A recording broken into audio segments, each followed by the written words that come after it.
Good morning, good morning, good morning. We are All doing right. Good this morning. take two, Tuesday afternoon. A little off kilter, but still on the ball. Yeah, things are going to be a little out of the ordinary for a while with your new time schedule requirements. Yeah, for those who don't know, my wife and I welcomed a new baby girl, Seneca Wynn, to our family. She's doing great and staying up late. Is it similar from what you remember from the first, or have things kind of turned on their head? I remember just having so much attention on our son that you're totally giving both me and my wife him our undivided attention.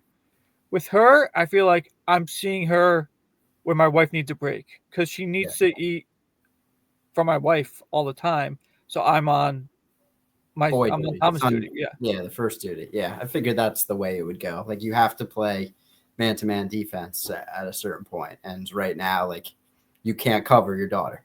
No, Yeah, I'm the number two corner. yeah, My wife is on the island over there. yeah. I give help to you when I can. When she needs a blow, I Right. go in for help and try and don't give up a big chunk play. Right. Occasionally you'll help over the top, but for the most part, you're staying in your own lane, man to man, 1-to-1. It is it's awesome. It's tiring. Uh, I'm happy that one boy, one girl. Happy in that sense. Just healthy, all good, all the things you hear. Cool. Good stuff. How has the time been? Well, have you been finding time to read? Or are you all like audiobooks? Like, yeah, I could throw in earphones anytime, but actually sitting down and reading pages is impossible. Um, I'm finding a little bit of time. Me and some of my family members are doing Bible in a year. Have you heard of that? The podcast Bible in a year. It's like a 20 to 25-minute podcast each day, and we're doing that. So that is getting some of my audio attention. Mm-hmm. It's the Old Testament is rough. It is Yeah. dry. It is, there's not a lot like sing song. Love thy You're, neighbor. It's a lot you're of actually going through like not just Genesis and Exodus, but the whole thing. yeah. I think we just finished the book of Samuel. Oh, all right. You're following along then. Yeah, we did. I We was just gonna did say, like the Judges, first couple books, like all the laws in like Leviticus. Leviticus, and then they do like so much chronologically, where it's just like so and so, son of son, son of son, son of son, son of son, son of son. Yeah, like That's Benjamin beget yeah, something. yeah, It's like a historical text as well as a religious text. But the program that we follow kind of not skips around, but so I guess we're doing the New Testament tomorrow. They're doing the book of John. They're just throwing it in there so you don't get totally too bogged bogged down. down. Yeah, Yeah, which I like. Which yeah, everyone who's doing it with us is like, thank God we're getting one gospel. getting out of the Old Testament. Yeah, Seriously, it's rough. Respect to all our Jewish friends out there because it's totally different from the New Testament. The Old Testament is so different. yeah. I had no idea. Speaking of books, this week we got The Dark Forest, book number 2 in the I think it's called Remembering Earth's Past series. Does that sound right to you?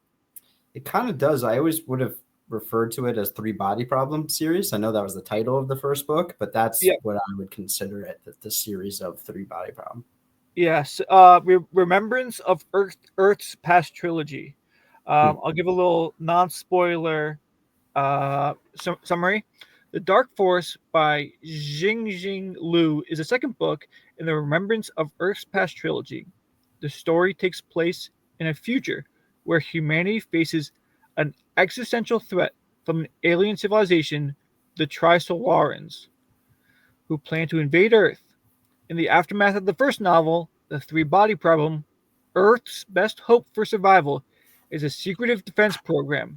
However, a devastating dilemma emerges.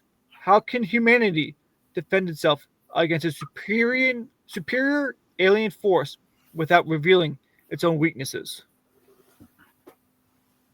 Yeah, yeah. Those synopsises are good. This takes a completely different path than the first book. I thought normally books go, you finish book 1, book 2 picks up, at least with the same characters. this book started off, and I was like, "Where the heck are we? Where did we go? What did I miss?" Not only are there new characters, they're all in Chinese, so that's hard. It was And hard then I enough think with it's the first book. 200 years in the future or something. Yeah. At the end of the book, I got to the point where I was like, this does not need to be connected to the first book. You do not need to read the first book. To read the second one, no. Maybe it'll give you like a little bit of help with the first, or it's not even the first section. The section where he's talking, it's hard to describe. He's talking, or he's viewing himself from like an ant's perspective. Do you remember that part where he's like the ant is viewing like the people? Is that the end? The end when the ant is on the gravestone? Well, that's the beginning and the end. I'm finding out about this now.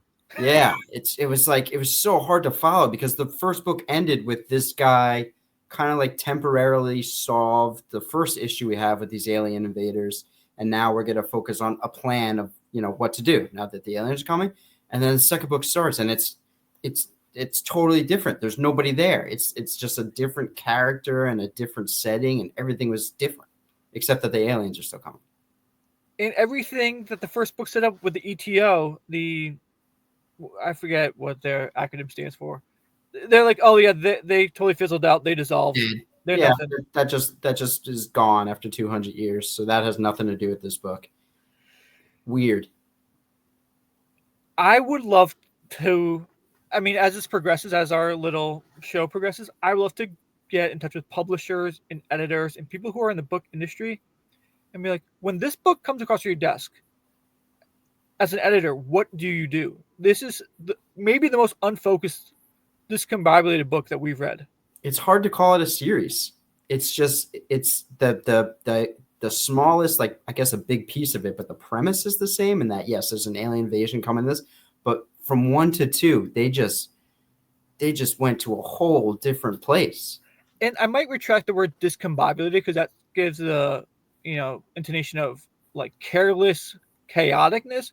It's chaotic. I don't think it's careless because the author is definitely intentional, but it's just so scattered.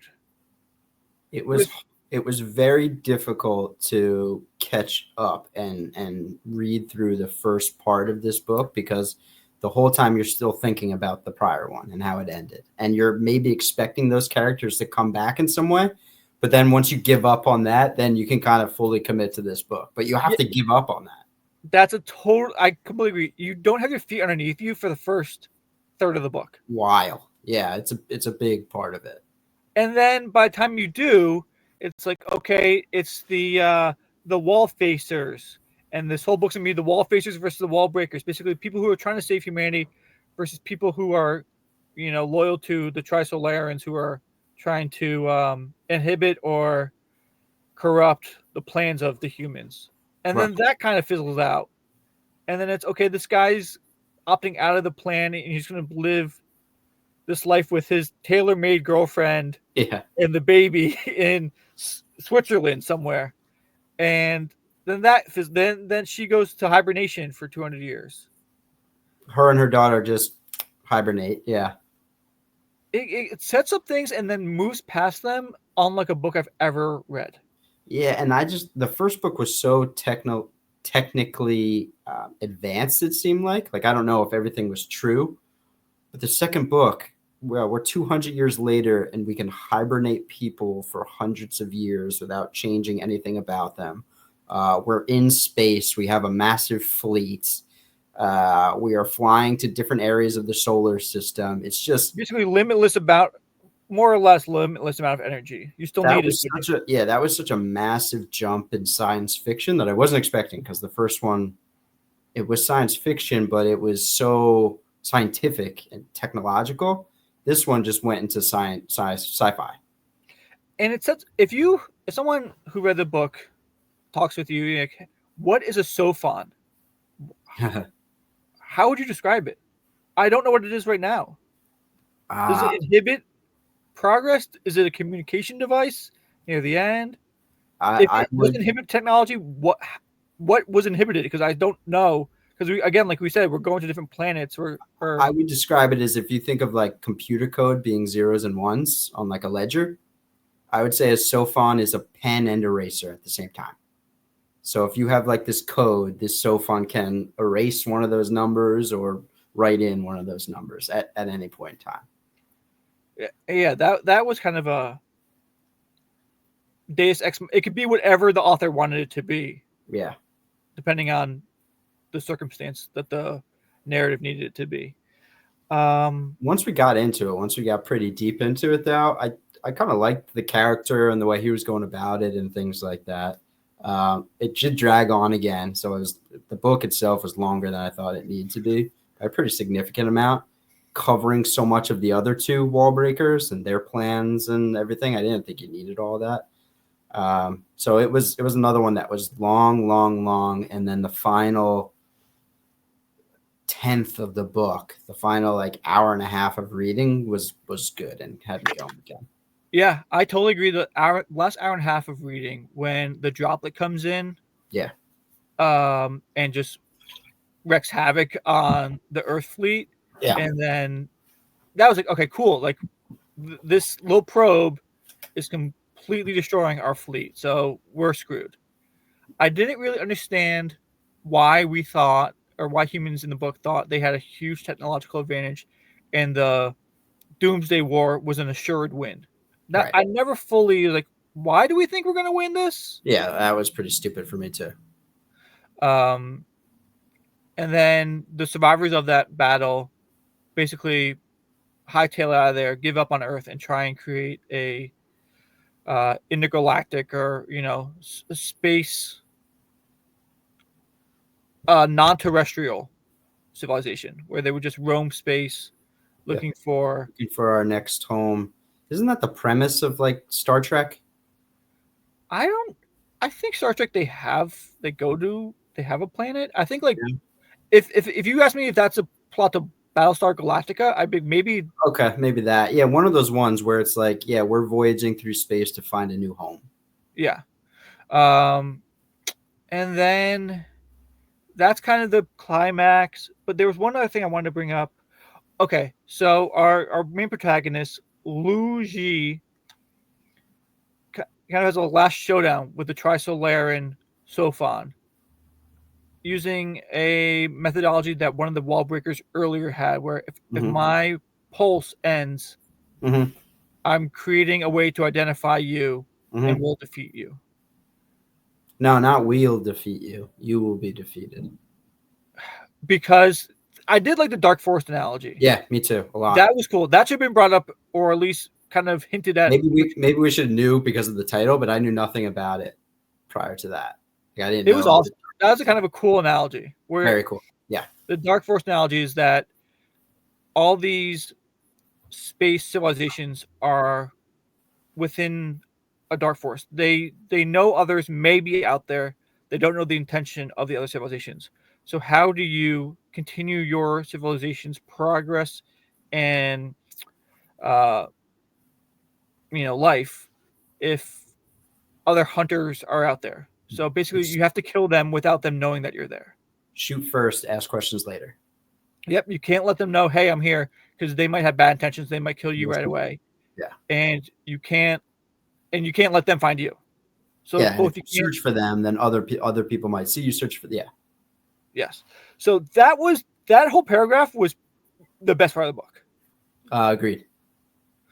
But so why did the Trisolarans give into this, hostage, or this? So the way I thought of it was that if he dies, a signal goes out into the solar system saying, hey, here we are. And then that civilization would destroy Earth, which the Trisolarans were coming to. Oh, okay. And if Earth is destroyed, Trisolarans are screwed.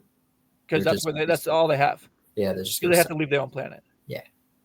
Yeah, they're already gone. They're already on their way. Like, yeah, they can't turn around, can't go anywhere else. Yeah. I got it.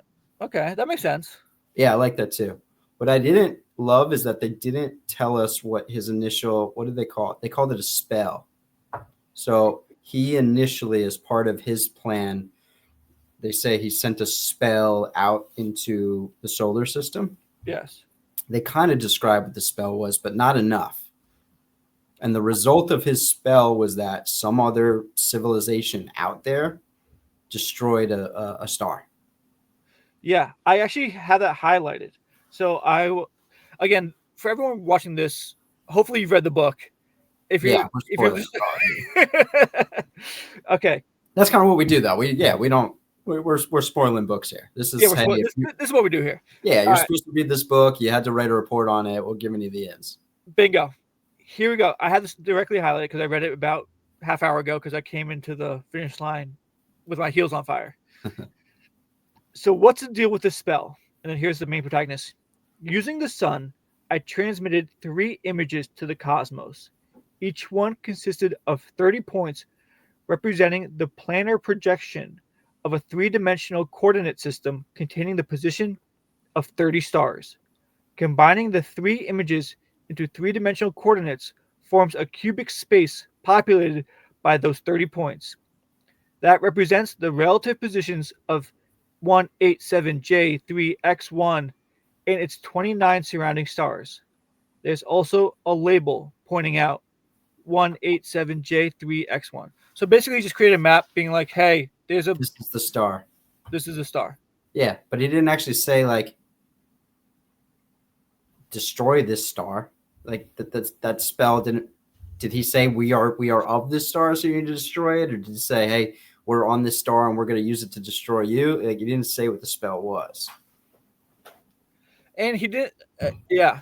It's basically the author's like exposition. This is what the spell was, and it's still confusing. Very confusing. I mean, that didn't help at all, except it said he made a map and then sent it out into the universe. And who's to say it would have gotten picked up, and it got picked up in the 200 years that, or whatever, 50. Yeah, I think it was only like 50 years or something. That he was in hibernation. Yeah. Yeah. Yeah, it's a little bit of a, you gotta take it at face value. I guess it's like, hey, it worked because the sun blew up and it freaked the Trisolarans out. So hey, yeah. So they saw it happen, and then it was basically like, hey, we can. There's a hunter out there, and we're about to say, hey, I'm over here, kind of thing. Correct. Yeah, it would have been cool if the Dark Force is kind of given to you as like a breadcrumb in the first couple chapters. Maybe it wasn't. I just missed it. It was the title. It is the title. So not only was it the first couple chapters, it was on the opening. Is the front page of the book. I didn't pick up on it either, but yeah, it's the title of the book. I think there's like a Family Guy thing when they say like the name of the movie in the movie, and Peter's like, "Oh, it's like, oh, they're talking about Dark Forest. I'm reading that right now." Yeah, like if we had Googled Dark Forest, that's probably the first thing popped up before even the book. Probably it was like the theory of the Dark Forest. It's like scientific theory. Yeah, no, I didn't think of that either. I thought there's a lot of book wasted on the wall breakers and their initial plans. Yes. Holy moly, does that amount to nothing? And that other guy, like the general who eventually takes on the ship that goes out. Rogue.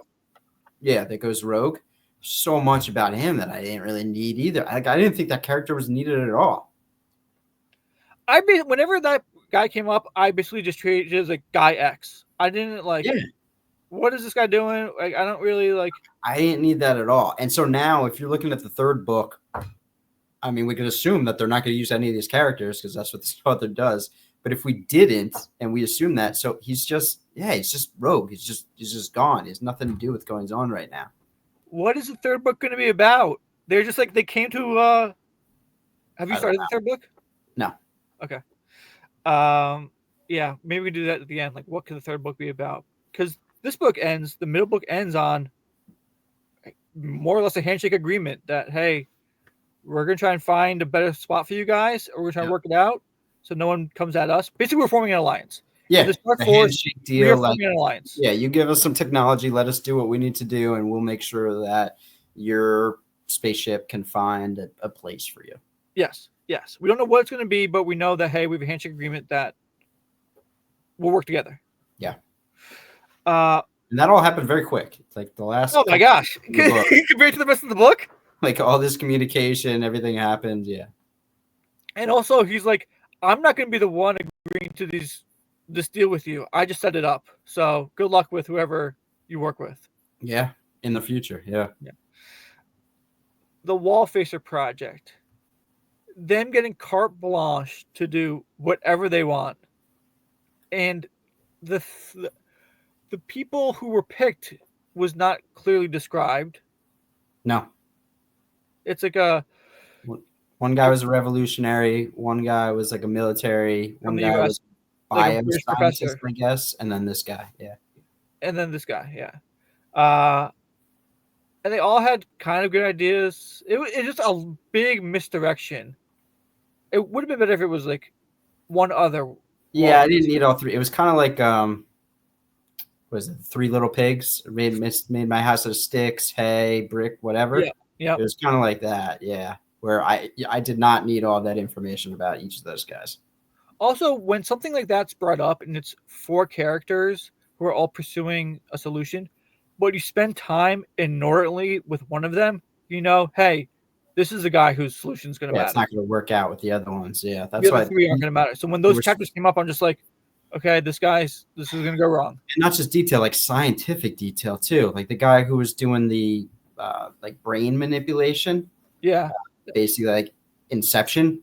Basically, his thing was like, we don't have the capability to figure it out. We need to improve ourselves so our future selves can. Yeah, we need to incept an idea into people that, hey, like literally take out of their brain any type of fear of this and everything is okay. Yeah. There was so much written about that and so much detail about that I did not need at all. It's a really... I didn't hate the book because there are some parts that are really fun to read. Like the Dark Forest passage was really fun to read. The Droplet passage was really fun to read. I thought him kind of getting settled in, I'm just going to say Switzerland, or his oasis, was pretty fun to read. Yeah, when he's in an oasis, his wife and child are gone, and then he starts like kind of rethinking of his plan, and he comes up with the spell. That was cool. Yeah, but there are big gaps between a lot of that stuff. Yeah.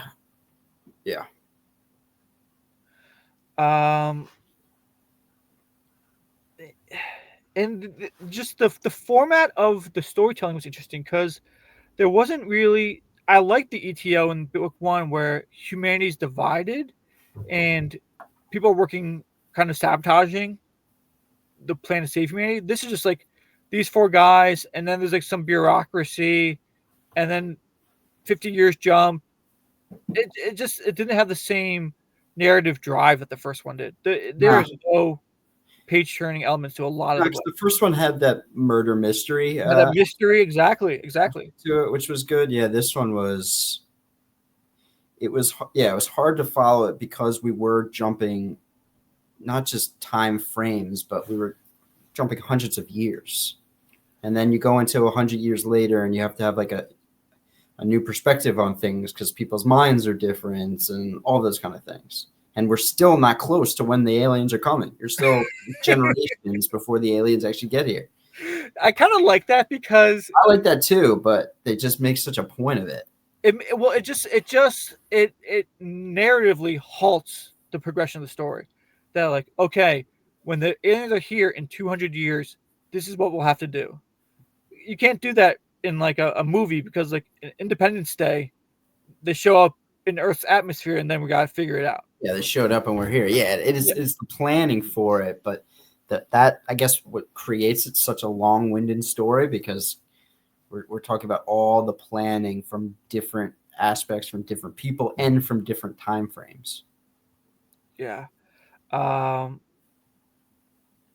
one thing it missed, I wanted to hear the Trisolarans perspective. At least they were in book 1. They are not in this book.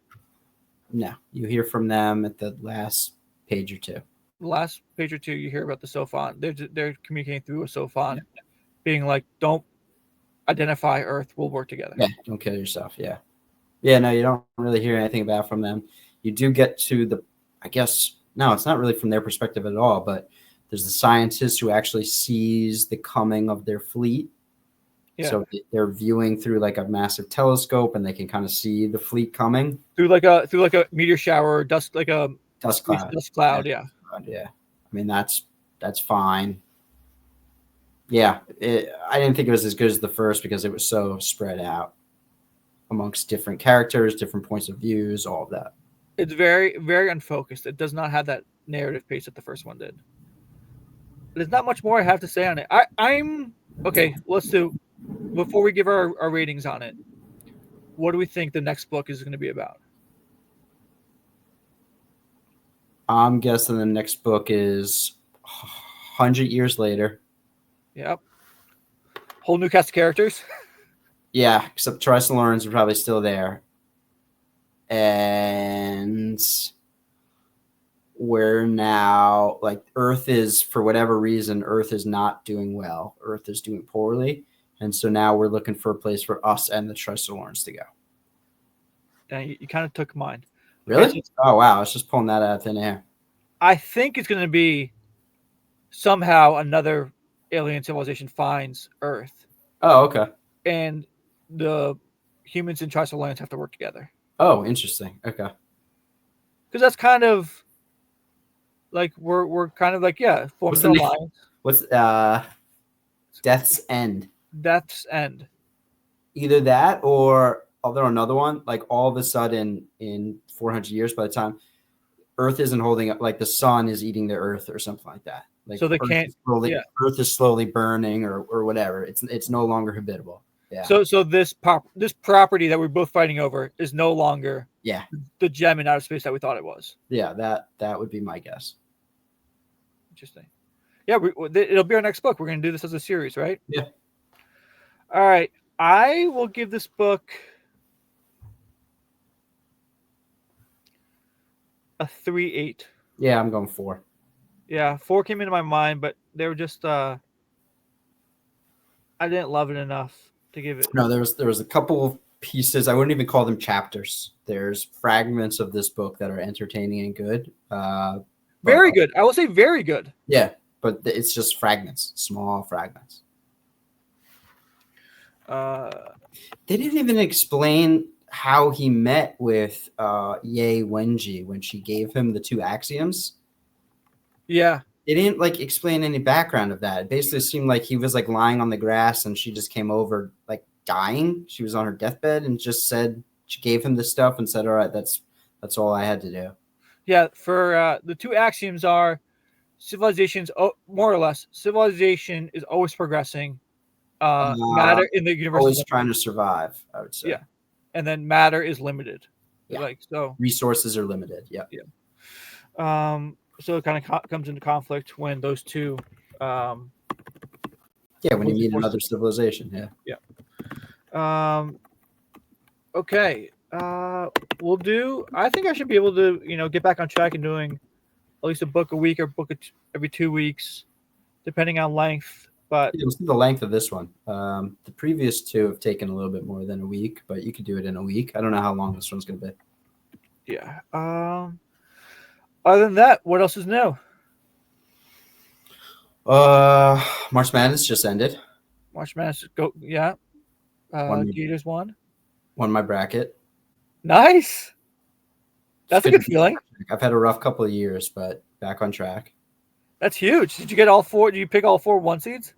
Yes, which is lame, but it worked. Yeah. I did a Survivor March Madness pool. I love that. That's so fun. Even though last year we did that, and yeah, actually I won it. Well, I didn't win it. I came in second place last year in that Survivor. Yeah. Oh wait, the one did you do it with me? Yeah. That's the one where you take the spread, and if you take the spread, your team takes over. I did one where you proactively pick a team, and if they win, you pick them one for the next day. Ooh, so you just have to pick a winner every day. Yes, but unlike NFL Survivor, where the teams stay the same, the pool whittles down in March Madness. So you can't pick 1 seeds day 1 because you're going to need them later in the tournament. Because you can't get them again. Yeah, okay. So you have to start with middle of the 4s and 5s. Yeah, gotcha. So basically, I won it this year. Nice. Favorites all the way. And I basically just did 4s and 5s, you know, 3s and 2s, 1s, and then just because that's how the tournament played out. It's a good year for kind of plain vanilla status quo. Yeah. So that's good. Look at us. Yeah, look at us. Take home cheddar. Cool. And then Masters this week. Masters is the one golf tournament a year I will keep an eye on and then actively watch the back nine on Sunday. It's always fun to watch. So I watch just about every golf tournament. Do you really? Yeah. Masters. Yeah, I have as much as I possibly can watch it. I'll watch it. Back nine Masters is very fun. I watched this past weekend on Saturday. I watched the women's amateur tournament at Augusta on Saturday. They had it at Augusta. That's kind of cool. It's like this is the 6th year they've done it. It's awesome. Very cool. If you've got some downtime, they have an awesome YouTube channel that they just released probably this last year. I heard about that. Yeah, is that where they're doing coverage? What? That's where they were doing coverage of like the driving range and stuff, right? I don't know, but they have got these like great behind the scenes, like, hey, behind the scenes on Amen's Corner, behind the scenes on Butler Cabin, behind the scenes on like best finishes. And they have basically like what ESPN2 kind of used to be or whatever. Like, I've heard the coverage this year is supposed to be as like inside access as you could possibly get, and data tracking and all of it too, so you can see what guys are hitting on the driving range and putting green and all that kind of stuff. Yep.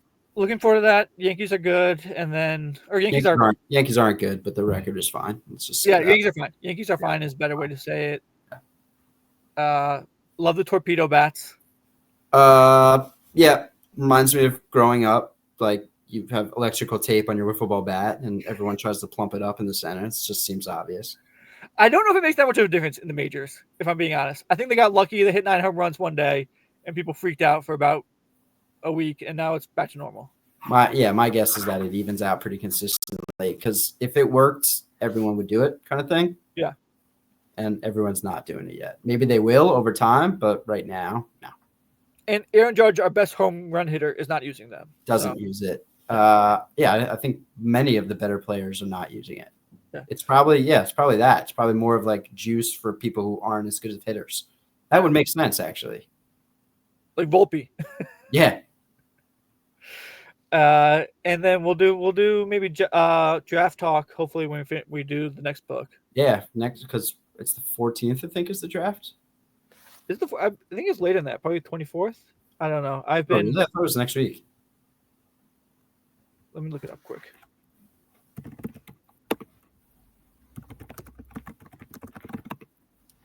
'24th.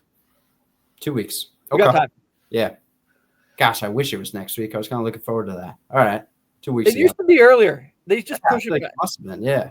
It's all right. This is Old Man Young and Cloud. The NFL draft was better when it was on a Saturday at noon. Yeah. In the spring. But you're looking at that from yourself when you were in high school, when you had Saturday to sit in front of the TV and do absolutely nothing. I don't think you'd be too happy about that now. That was such a monstrous like veg out on the couch day. Oh, for hours. Multiple rounds on one day. Shout out my mom who listens to the show. She used to make a draft day cake every year. Nice. And I'd pick up we're waiting pizza and head to my friend's house and we'd have a draft day cake and pizza. And it's the other Giants were going to blow it that year. The Giants probably were not that bad. They were always picking like the 12 to 16 range. Yeah, I don't remember getting as disappointed back then as I did recently, but one I do remember very specifically was the Saquon draft, because I was doing something for like my local Knights of Columbus, and I was on the phone with you in a grocery store parking lot, shaking a bucket, trying to get donations, and we called and immediately spoke about before and after the pick. I remember where we were. We were in Western Mass for St. Patty's, and we saw that the Jets had traded up. Yeah, I do remember. 3, and we were pissed because we wanted them to trade up to 2, so we could trade back down out of that pick and not take. And we freaked out about the trade involving the Colts and the Jets, and people were like, "Why are you guys upset?" We're like, "We wanted it to be us. Should have been us." Should have been us. Yep. That was a huge mistake, the Saquon pick. Yes. Oh well, There's been a lot of huge mistakes. There's been a lot of big mistakes, but yes, we watched the Daniel Jones draft at your apartment with Matt Stevens. That hurts. Yeah. Yep, that one hurts.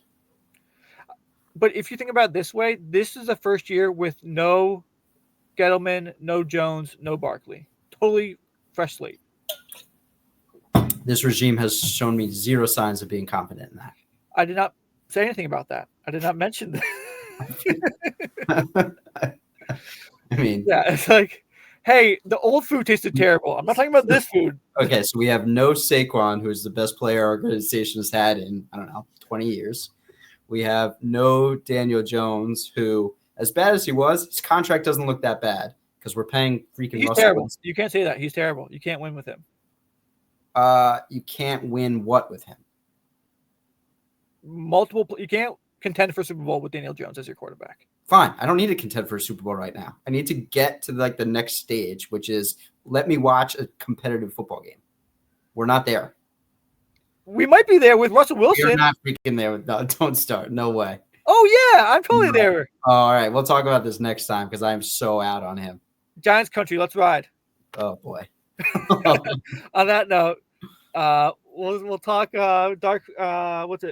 Death's End in next week or two. Thanks for watching. Buddy, have a good one. All right. You too.